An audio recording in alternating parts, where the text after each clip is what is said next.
This is the flight path of the helicopter carrying Kobe Bryant and 8 others, which crashed near Los Angeles. It's a common route, spanning an area well traveled by aircraft every day. So we wanted to understand how, despite this, such an accident could occur.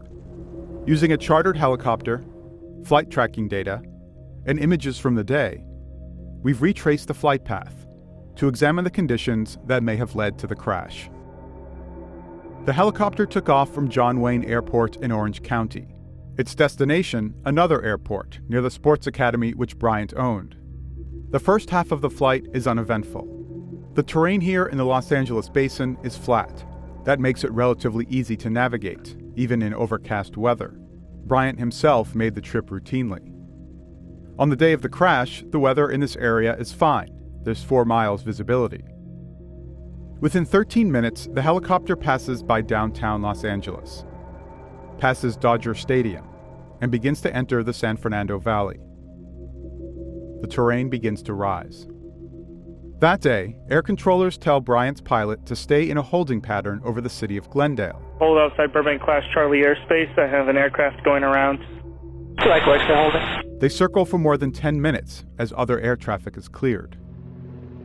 It's around this time that a retired pilot on the ground happens to film the helicopter overhead.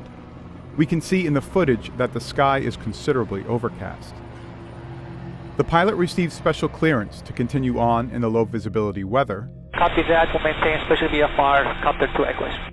And flies into the San Fernando Valley, following the freeway system along the edge of the foothills. We can see the densely populated terrain is still low and flat. The weather for our chartered flight is clear. But images from the day of Bryant's flight show that visibility has become extremely limited. One reason? If we pause and pull up, we can see that the Pacific Ocean is just on the other side of these hills. Cold, moist air coming off the water and hitting the mountains can quickly form thick and low cloud cover. With a lower ceiling and higher mountainous terrain, there's now a much smaller path to safely fly. Roughly 3 minutes before the crash, the helicopter begins flying along Highway 101. It's a common route. The highway is a distinct landmark that's easy to follow, and it runs through a low point in the foothills, making it easier for pilots to stay below cloud cover.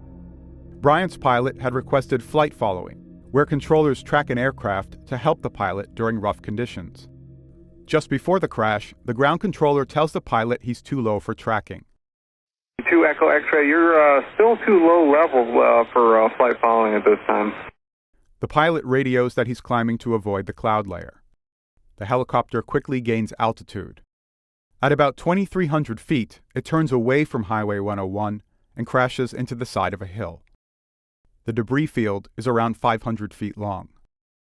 Investigators said that the helicopter may have missed clearing the top of the hill by 20 to 30 feet. They still haven't determined a cause for the crash.